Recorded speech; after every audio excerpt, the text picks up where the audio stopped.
एक साम्राज्य बन चुका था।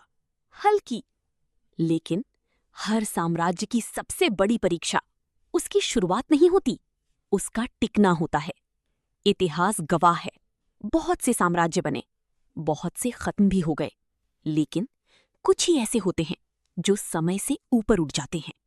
चंद्रगुप्त मौर्य ने एक ऐसा ही साम्राज्य खड़ा किया, एक ऐसा एम्पायर जो सिर्फ जमीन पर नहीं, सोच में भी बड़ा था।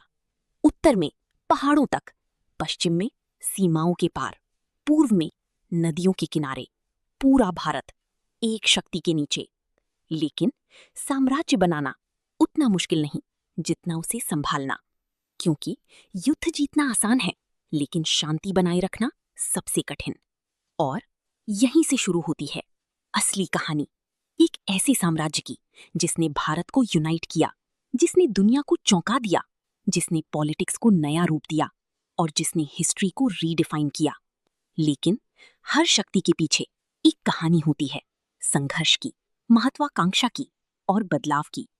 और इस कहानी का सबसे बड़ा मोड़ अभी आना बाकी है। एक ऐसा राजा जो पहले सबसे रूथलेस था, जिसे जीत चाहिए थी हर हाल में।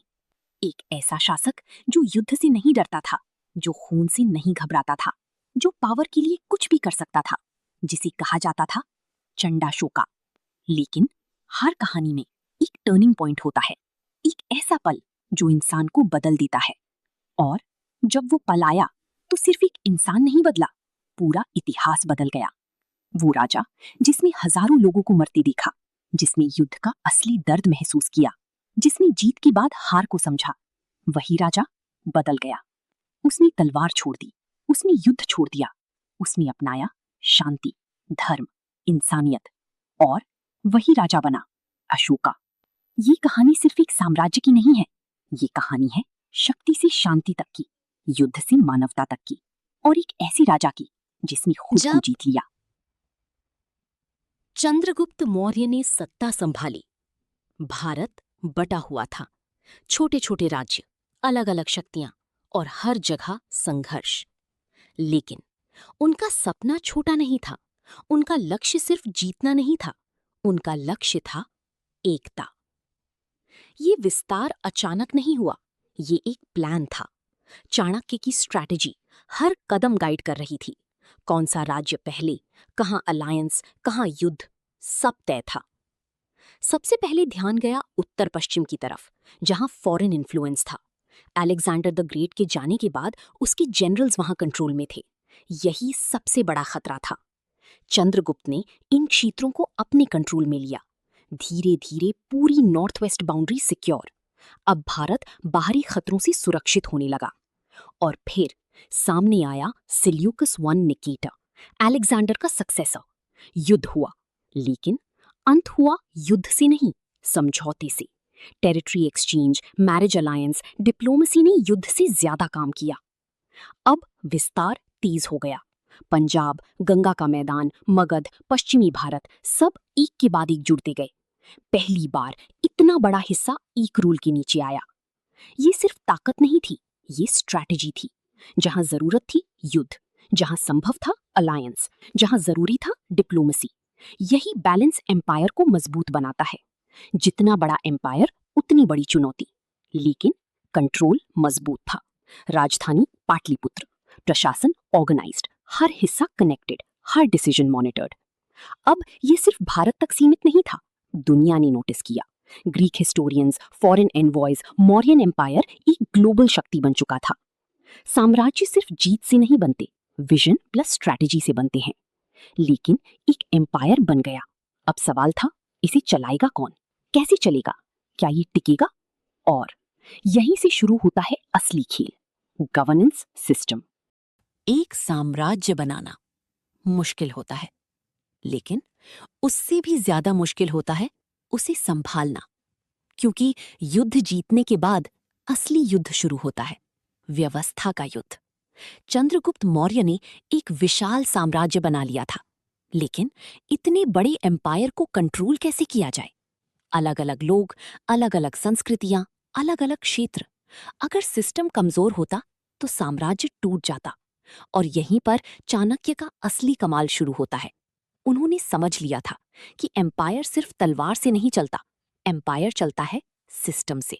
इसलिए उन्होंने बनाया एक ऑर्गेनाइज्ड प्रशासन, जहां हर चीज मॉनिटर्ड थी, हर अधिकारी रिस्पॉन्सिबल और हर डिसीजन सिस्टम के अंदर।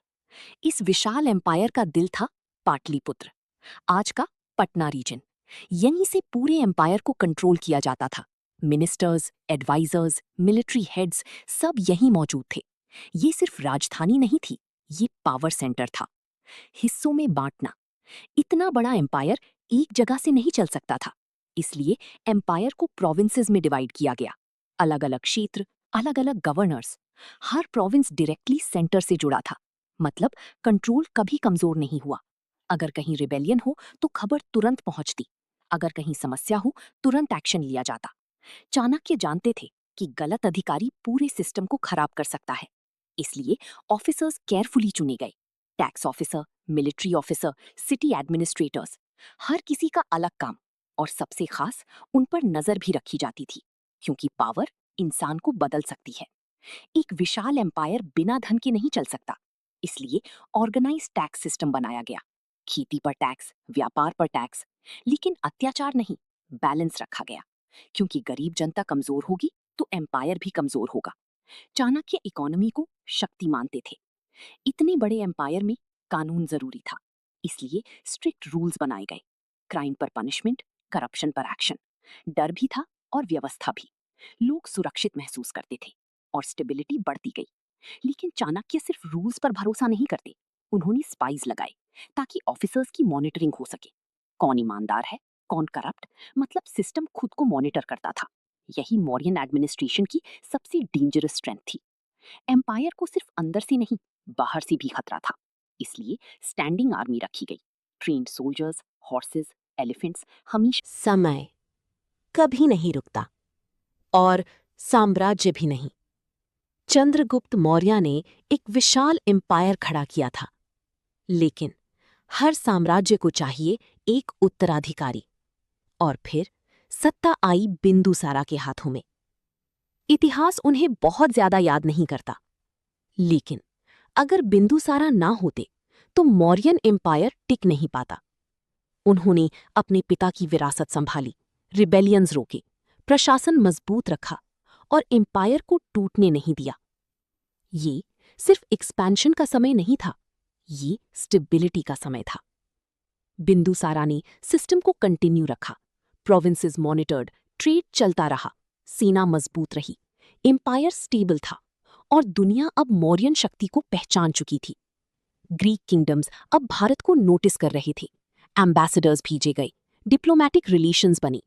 इतिहासकार बताते हैं कि फॉरेन रूलर्स भी मौर्यन एम्पायर से प्रभावित थे। भारत अब आइसोलेटेड नहीं था, वो ग्लोबल शक्ति बन रहा था। और इसी दौरान जन्म हुआ अशोका का, एक ऐसा बच्चा जो बाकी राजकुमारों जैसा नहीं था। तेज, जिद्दी, फियरलेस और बेहद खतरनाक। कहा जाता है अशोका बचपन से ही अग्रेसिव था। उसे पावर पसंद थी, अथॉरिटी पसंद थी, और हार बिल्कुल पसंद नहीं थी। राजकुमार होने का मतलब सिर्फ महल में रहना नहीं था, युद्ध कला, राजनीति, प्रशासन सब सिखाया जाता था। और अशोका हर चीज में तेज था, sword fighting, horse riding, military strategy. वो बाकी प्रिंसेस से आगे निकलने लगा। लेकिन उसकी सबसे बड़ी ताकत उसका गुस्सा था, और वही उसकी सबसे बड़ी कमजोरी भी। धीरे धीरे लोग अशोका से डरने लगे, क्योंकि वो कठोर था, पनिशमेंट देने में नहीं हिचकता था, रिबेलियन क्रश कर देता था बिना दया के। यहीं से उसका नाम बनने लगा, चंडाशोका, यानी क्रूर अशोका। अब उसे छोटी मिलिट्री मिशंस दिए गए, प्रोविंसेस संभालने भेजा गया, और हर बार उसने खुद को साबित किया। रिबेलियन खत्म, व्यवस्था रेस्टोर। लेकिन उसके तरीके बहुत कठोर थे। लोग उसका सम्मान भी करती थी और डरती भी थी। लेकिन मौर्यन पैलेस के अंदर सब शांत नहीं था। कई प्रिंसेस थी, कई दावेदार, और हर कोई फ्यूचर किंग बनना चाहता था। अब राजनीति महल के अंदर शुरू हो चुकी थी। Jealousy, rivalry, power struggle. और अशोका सबसे डेंजरस कंटेंडर बन चुका था। अब एम्पायर स्टेबल था, लेकिन अंदर तूफान बन रहा था। एक ऐसा तूफान जो मौर्यन हिस्ट्री बदल देगा। क्योंकि अशोका सिर्फ प्रिंस नहीं था, वो एम्बिशन था, आग था, पावर की भूख था, और जल्द ही पूरी दुनिया उसका नाम जानेगी। कभी कभी सबसे महान इंसान पहले सबसे खतरनाक होते हैं, लेकिन असली कहानी अभी शुरू हुई है। अब आएगी सत्ता की लड़ाई, भाइयों के बीच संघर्ष, सिंहासन के लिए युद्ध और अशोका का राइज। अगले भाग में एक प्रिंस सम्राट बनेगा। हर साम्राज्य बाहर से नहीं टूटता, कई बार उसका सबसे बड़ा युद्ध उसके अंदर शुरू होता है, और मौर्यन एम्पायर में अब वही होने वाला था। लगी समय बीत रहा था और बिंदुसारा बूढ़े हो रहे थे। एम्पायर विशाल था, लेकिन भविष्य अनसर्टन, क्योंकि अगला सम्राट कौन होगा, यही सबसे बड़ा सवाल था। महल में कई राजकुमार थे, हर किसी के सपोर्टर्स, हर किसी की एम्बिशंस, और अब शुरू हो चुका था power game, jealousy, manipulation, secret politics. हर कोई सिंहासन चाहता था, लेकिन सबसे ज्यादा डर अशोका से था, क्योंकि अशोका अलग था, फियरलेस, इंटेलिजेंट, रूथलेस। वो रिबेलियन क्रश कर चुका था, कई युद्ध जीत चुका था, और सबसे खतरनाक बात, उसे डर नहीं लगता था। महल के लोग जानते थे, अगर अशोका राजा बना तो कोई उसे रोक नहीं पाएगा। कुछ कहानियां बताती हैं कि अशोका को दूर भेजा गया क्योंकि उसकी पॉपुलैरिटी बढ़ रही थी। उसे रिबेलियंस हैंडल करने भेजा गया, लेकिन हर मिशन के बाद वो और मजबूत होकर लौटा। लोग उससे प्रभावित होने लगे, सेना उसका सम्मान करने लगी। अब वो सिर्फ प्रिंस नहीं था, वो फ्यूचर पावर बन चुका था। राजनीति में सिर्फ खून का रिश्ता काफी नहीं होता, सपोर्ट चाहिए, और अशोका के पास सबसे बड़ा सपोर्ट था सेना का। सोल्जर्स उसे पसंद करते थे क्योंकि वो बैटलफील्ड में लीड करता था, पीछे छिपता नहीं था। यही चीज उसे बाकी प्रिंसेस से अलग बनाती थी। फिर वो समय आ गया जब सक्सेशन स्ट्रगल शुरू हुआ। महल अब बैटलफील्ड बन चुका था, सीक्रेट अलायंसेस, बिट्रेयल्स, कंस्पिरेसीज, हर तरफ पावर स्ट्रगल। और अशोका पीछे हटने वालों में नहीं था, उसने अग्रेसिवली मूव किया, क्योंकि वो जानता था सिंहासन कमजोर लोगों को नहीं मिलता। इतिहास पूरी सच्चाई नहीं बताता, लेकिन कई कथाएं कहती हैं कि अशोका का रास्ता खून से होकर गुजरा। राइवल्स हटाए गए, विरोध खत्म किए गए, और धीरे धीरे रास्ता साफ होने लगा। अब सिर्फ एक नाम बच रहा था, अशोका।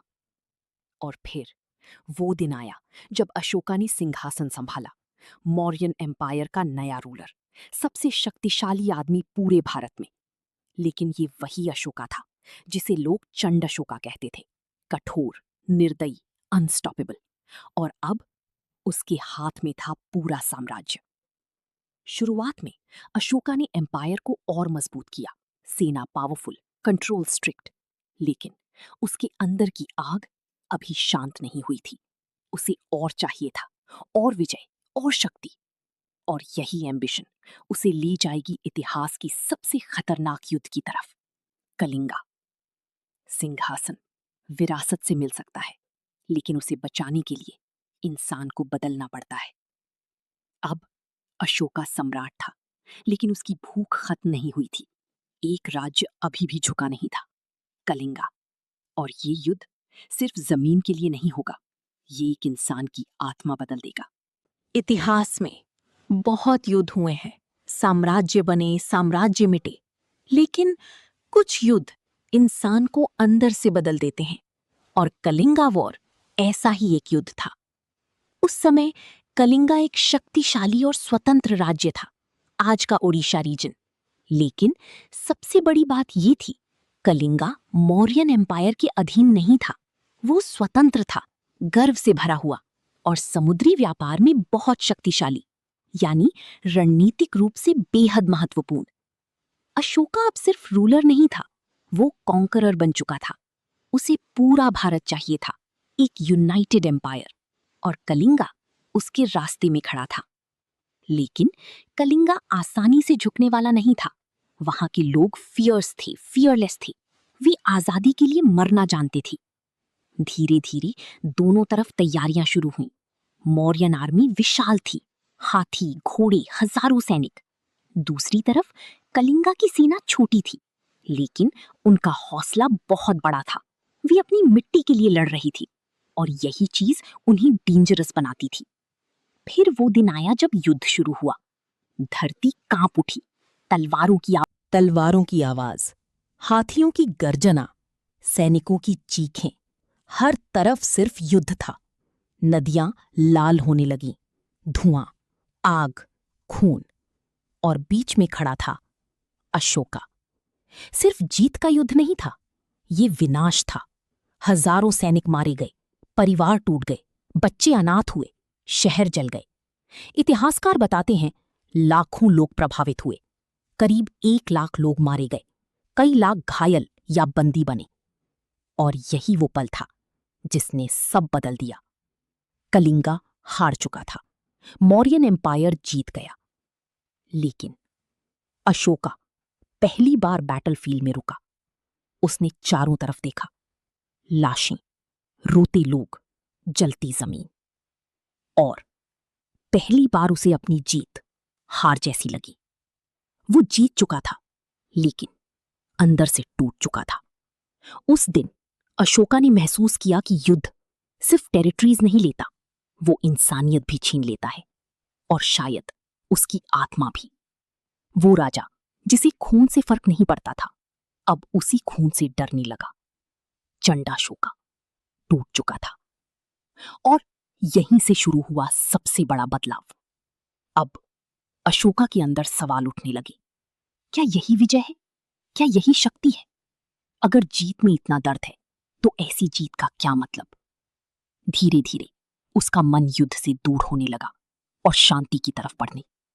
ये युद्ध सिर्फ एक बैटल नहीं था, ये हिस्ट्री का टर्निंग पॉइंट था, क्योंकि पहली बार एक विजेता राजा अपनी ही जीत से टूट गया था, और इसी दर्द से जन्म हुआ एक नए अशोका का, धर्माशोका। तलवारों की आवाज, हाथियों की गर्जना, सैनिकों की चीखें, हर तरफ सिर्फ युद्ध था। नदियां लाल होने लगीं, धुआं, आग, खून, और बीच में खड़ा था अशोका। सिर्फ जीत का युद्ध नहीं था, ये विनाश था। हजारों सैनिक मारे गए, परिवार टूट गए, बच्चे अनाथ हुए, शहर जल गए। इतिहासकार बताते हैं लाखों लोग प्रभावित हुए, करीब 1 लाख लोग मारे गए, कई लाख घायल या बंदी बने। और यही वो पल था जिसने सब बदल दिया। कलिंगा हार चुका था, मौर्यन एम्पायर जीत गया, लेकिन अशोका पहली बार बैटलफील्ड में रुका। उसने चारों तरफ देखा, लाशें, रोते लोग, जलती जमीन, और पहली बार उसे अपनी जीत हार जैसी लगी। वो जीत चुका था, लेकिन अंदर से टूट चुका था। उस दिन अशोका ने महसूस किया कि युद्ध सिर्फ टेरिटरीज नहीं लेता, वो इंसानियत भी छीन लेता है, और शायद उसकी आत्मा भी। वो राजा जिसे खून से फर्क नहीं पड़ता था, अब उसी खून से डरने लगा। चंडाशोका टूट चुका था, और यहीं से शुरू हुआ सबसे बड़ा बदलाव। अब अशोका के अंदर सवाल उठने लगे, क्या यही विजय है? क्या यही शक्ति है? अगर जीत में इतना दर्द है, तो ऐसी जीत का क्या मतलब? धीरे धीरे उसका मन युद्ध से दूर होने लगा और शांति की तरफ बढ़ने। ये युद्ध सिर्फ एक बैटल नहीं था, ये हिस्ट्री का टर्निंग पॉइंट था, क्योंकि पहली बार एक विजेता राजा अपनी ही जीत से टूट गया था, और इसी दर्द से जन्म हुआ एक नए अशोका का, धर्माशोका। कभी कभी इंसान सबसे ज्यादा जीतने के बाद हारता है। अब अशोका बदल चुका था, तलवार उसके हाथ में थी, लेकिन उसका मन युद्ध छोड़ चुका था, और अब शुरू होगी एक सम्राट की आत्मा की यात्रा, युद्ध से शांति तक। अशोका अब पहले जैसा नहीं रहा था। कलिंगा वॉर खत्म हो चुका था, लेकिन उसके अंदर का युद्ध अभी भी चल रहा था। बाहर की जीत अंदर की हार बन चुकी थी। रातों में उसे बैटलफील्ड दिखाई देता, चीखें, जलती जमीन, टूटे परिवार। उसने लाखों लोगों को मरते देखा था और अब वही दृश्य उसे अंदर से तोड़ रहे थे। पहली बार उसे अपनी शक्ति पर गर्व नहीं हुआ, उसे पछतावा हुआ, शायद बहुत देर से। अशोका अब सवाल पूछने लगा, क्या युद्ध ही शक्ति है? क्या डर से एम्पायर टिकता है? क्या जीत इंसानियत से बड़ी है? और सबसे बड़ा सवाल, अगर लोग दुखी हैं तो मैं महान कैसे हूं? यही सवाल उसके अंदर बदलाव पैदा करने लगे। धीरे धीरे अशोका का ध्यान गया बुद्धिज्म की तरफ, एक ऐसा मार्ग जहां हिंसा नहीं थी, जहां शांति थी, करुणा थी, संतुलन था। उसे पहली बार लगा, शायद असली विजय तलवार से नहीं मिलती, मन को जीतने से मिलती है। और धीरे धीरे अशोका बदलने लगा। वो जिसने खून बहाया था अब जीवन बचाने की बात करने लगा। वो जो युद्ध चाहता था अब शांति फैलाना चाहता था। चंडाशोका अब धर्माशोका बन रहा था। उसने हिंसा कम की, क्रूअल्टी छोड़ी और अपनाया धर्मा। अशोका ने सिर्फ रिलीजन फॉलो नहीं किया, उसने एक विजन बनाया, धम्मा, जिसका मतलब था काइंडनेस, टॉलरेंस, रिस्पेक्ट, ह्यूमैनिटी। वो चाहता था लोग एक दूसरे को समझें, बिना डर, बिना नफरत। ये सिर्फ शासन नहीं था, ये सोच बदलने की कोशिश थी। दुनिया का नियम बहुत सरल है, जो जन्म लेता है वो एक दिन खत्म भी होता है। और साम्राज्य भी इससे अलग नहीं, चाहे वो कितना भी महान क्यों ना हो। अशोका ने मौर्यन एम्पायर को उसकी सबसे ऊंचाई तक पहुंचाया, शक्ति, शांति, व्यवस्था। लेकिन समय बदल रहा था। इतिहास में एक समस्या बार बार दिखाई देती है, महान रूलर्स के बाद कमजोर सक्सेसर्स। और मौर्यन एम्पायर में भी यही हुआ। अशोका के बाद कई रूलर्स आए, लेकिन उनमें वो विजन नहीं था, न वो लीडरशिप, न वो कंट्रोल। एम्पायर धीरे धीरे कमजोर होने लगा। समस्या, मौर्यन एम्पायर बहुत विशाल था, उत्तर से दक्षिण, पूर्व से पश्चिम। लेकिन इतना बड़ा एम्पायर कंट्रोल करना आसान नहीं था। दूरदराज provinces, local rebellions, weak administration. धीरे धीरे सेंटर का कंट्रोल कमजोर पड़ने लगा। जो सिस्टम पहले एम्पायर की ताकत थी, अब वही संभालना मुश्किल हो रहा था। एक विशाल एम्पायर सिर्फ आइडियाज से नहीं चलता, उसे चाहिए स्ट्रॉन्ग इकोनॉमी, स्ट्रॉन्ग आर्मी। लेकिन समय के साथ रिसोर्सेज कम होने लगे, मिलिट्री पावर कमजोर पड़ने लगी और लगातार इतनी बड़ी क्षेत्र को मैनेज करना बहुत कठिन हो गया। धीरे धीरे प्रोविंसेस इंडिपेंडेंट होने लगे, लॉयल्टी कम होने लगी। बाहरी दुश्मन हमेशा सबसे बड़ा खतरा नहीं होते, कई बार सबसे बड़ा खतरा अंदर होता है। महल के अंदर राजनीति बढ़ने लगी, पावर स्ट्रगल, कंस्पिरेसीज, बिट्रियल। और यही चीज एम्पायर को अंदर से खा रही थी, क्योंकि जब लीडर्स डिवाइडेड हो तो साम्राज्य ज्यादा देर नहीं टिकते। फिर धीरे धीरे मौर्यन एम्पायर टूटने लगा, प्रोविंसेस अलग हुए, कंट्रोल खत्म होने लगा और आखिरकार वो साम्राज्य जिसने भारत को यूनाइट किया था, इतिहा बन गया। लेकिन कुछ चीजें खत्म होकर भी खत्म नहीं होती। अशोका का एम्पायर गिर गया, लेकिन उसका संदेश नहीं गिरा। पीस, कंपैशन, ह्यूमैनिटी, उसकी आइडियाज सीमाओं से बाहर निकल गए। बुद्धिज्म पूरी एशिया में फैल गया, Sri Lanka, China, Japan, South East Asia, हर जगह अशोका की विरासत पहुंची। आज भी भारत में उसकी बनाई स्तंभ खड़े हैं, उसकी संदेश पत्थरों पर लिखे हुए। और सबसे खास बात, भारत का नेशनल एम्बलम अशोका पिलर से लिया गया है, राष्ट्रीय ध्वज का अशोका चक्र भी। यानी एक सम्राट आज भी भारत की पहचान में जिंदा।